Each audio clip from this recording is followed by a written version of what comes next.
അതെ, ഈ ഒരൊറ്റ ഐറ്റം ഉണ്ടാക്കിയാൽ മതി കേട്ടോ. ലഞ്ച്, ബ്രേക്ക്ഫാസ്റ്റ്, ഡിന്നർ, ആ ഒരു ദിവസം ഇത് മാത്രം മതി. നമുക്ക് ദോശയിലോ ചോറിലോ എന്ത് തന്നെ ആയാലും ഇത് ഭയങ്കര അടിപൊളിയാണ് കേട്ടോ. നല്ല അടാർ ബീഫ് വരട്ട്. വാ, എങ്ങനെ ഉണ്ടാക്കണം നോക്കാം.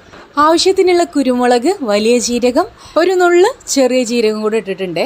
പിന്നെ 2 ടേബിൾ സ്പൂൺ മല്ലിപ്പൊടി, ഒരു 1/2 സ്പൂണ് നമുക്ക് മുളക് പൊടി ഇട്ട് കൊടുക്കാം കേട്ടോ. അത് എരിവിനനുസരിച്ച് നിങ്ങൾ ആഡ് ചെയ്യാം. എല്ലാം കൂടെ ലോ ഫ്ലെയിമിൽ ഇട്ടിട്ടൊന്ന് ചൂടാക്കിയിട്ട് അവിടെ മാറ്റി വെക്കാം. കഴുകി വൃത്തിയാക്കിയ ബീഫ് കുക്കറിലേക്ക് ഇട്ട് കൊടുക്കുക. 2 വലിയ ഉള്ളി അതുപോലെ കട്ട് ചെയ്തത് ഇട്ട് കൊടുത്തിട്ടുണ്ട്. പിന്നെ അത്യാവശ്യം കൂടുതൽ നമുക്ക് ചീരുള്ളി ഇട്ട് കൊടുക്കണം, ചെറിയ ഉള്ളി.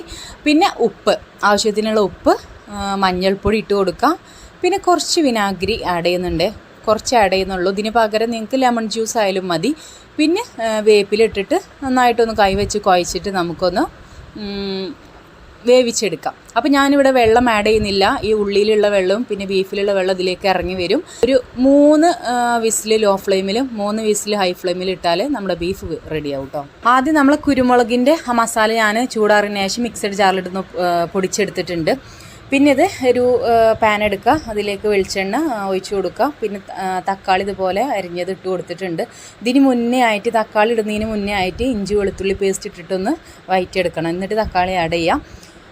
എന്നിട്ട് തക്കാളി ഒന്ന് വെന്ത് വരുമ്പോൾ നമ്മുടെ മസാല ഇതിലേക്ക് ഇട്ട് കൊടുക്കാം.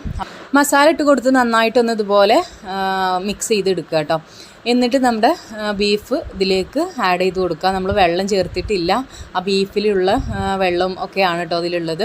അപ്പോൾ അത് നന്നായിട്ട് നമുക്ക് വറ്റിച്ചെടുക്കണം. ഇനി ഇത് ഒരു പാനിലോട്ട് വെളിച്ചെണ്ണ ഒഴിച്ച് കൊടുക്കുക. ഒരു മുളക് ഇതുപോലെ ഇട്ട് കൊടുത്തിട്ടുണ്ട്. പിന്നെ തേങ്ങാക്കൊത്താണ് ഇട്ട് കൊടുത്തിട്ടുള്ളത്. പിന്നെ കറിവേപ്പില. അപ്പോൾ ഈ ഒരു സമയത്താണ് ഇഞ്ചി വെളുത്തുള്ളി പേസ്റ്റ് ഞാൻ ആഡ് ചെയ്തത്, നേരത്തെ ഇടാൻ മറന്നതാണ്. എന്നിട്ട് നന്നായിട്ട് വഴറ്റി കൊടുത്തതിന് ശേഷം മൂത്തിട്ട് നമുക്ക് ബീഫിലേക്ക് ഇട്ട് കൊടുക്കാം.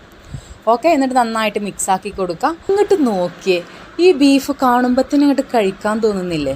ഇനിയിപ്പോൾ ദോശയാവട്ടെ, പൊറാട്ട ആവട്ടെ, നെയ്ച്ചോറാവട്ടെ, വെറും ചോറാവട്ടെ, എല്ലാത്തിലേക്കും ഇത് ബെസ്റ്റാണ് കേട്ടോ. അപ്പോൾ ഒന്നും നോക്കണ്ട, സേവ് ആക്കിക്കോ, ട്രൈ ആക്കിക്കോ, മറക്കല്ലേ കേട്ടോ. നല്ല അടിപൊളി അടാർ ഐറ്റാണേ. അപ്പോൾ ഓക്കെ, ടാറ്റാ, ബൈ ബൈ.